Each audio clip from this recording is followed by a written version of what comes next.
Hello everyone, welcome back. Now in this tutorial, we are going to run this banking application. Okay. Now before running, I found out one thing over here. I think I missed one case, which is case E, right?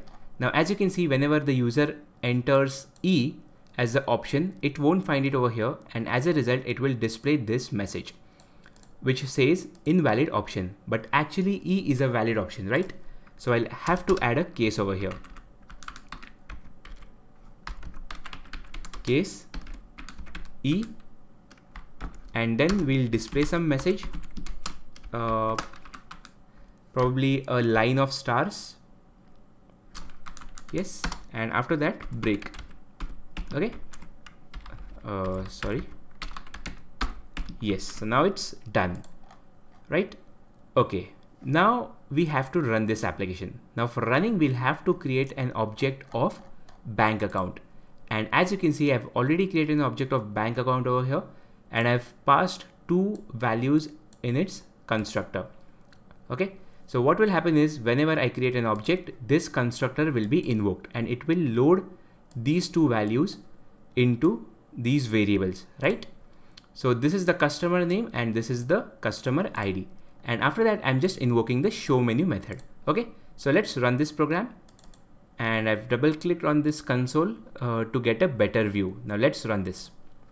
And yes, as you can see, we got a welcome message over here, welcome XYZ, and your ID is so and so. Okay, and after that we see 5 options.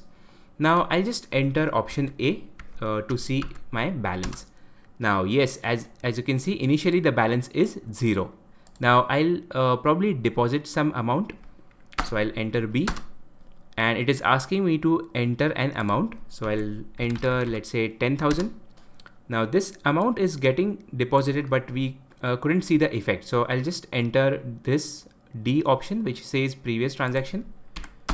And yes, as you can see, it displays deposited 10,000, but I'll still check my balance and confirm if I actually got the balance correct. Okay, so I'll enter A. And again, yes, I can see my balance is incremented.